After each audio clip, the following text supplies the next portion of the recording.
नमस्कार मित्रांनो, जय अहिल्या जय मल्हार. तर स्वागत आहे तुमचं आपल्या अजून एका नवीन व्हिडिओमध्ये. तर आज आपण खूपच महत्त्वाचे अपडेट पाहणार आहे, तरी व्हिडिओ शेवटपर्यंत नक्की पहा. मित्रांनो, मराठा आरक्षणासाठी आंदोलन करणारे मनोज जरांगे पाटील यांनी पुन्हा एकदा उपोषण करण्याचा इशारा दिला आहे.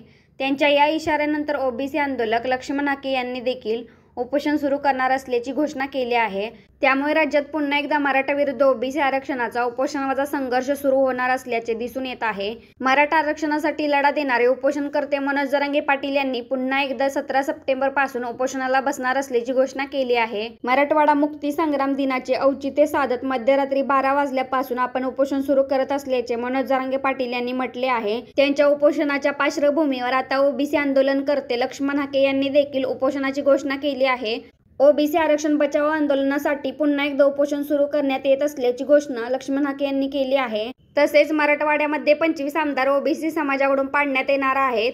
आमच्याकडे या आमदारांची यादी देखील तयार झाली आहे. त्यामुळे आता काही आमदार निवडणूक न लढवण्याच्या भूमिकेवर उतरू लागले असल्याचेही लक्ष्मण हाके यांनी म्हटले आहे.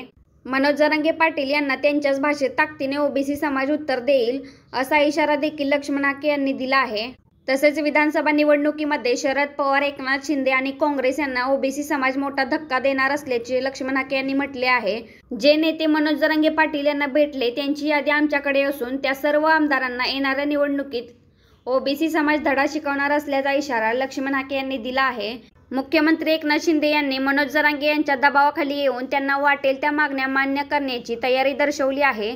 त्यातील एकही मागणी कायद्याच्या चौकटीत टिकणार नाही. त्यामुळे मुख्यमंत्र्यांना त्याची किंमत मोजावी लागेल असा इशारा देखील लक्ष्मण हाके यांनी मुख्यमंत्री एकनाथ शिंदे यांना दिला आहे. तर मित्रांनो, अशाच नवीन अपडेट पाहण्यासाठी आपल्या चॅनलला सबस्क्राईब करा. व्हिडिओ आवडला असेल तर लाईक शेअर करा. धन्यवाद. जय अहिल्या जय मल्हार.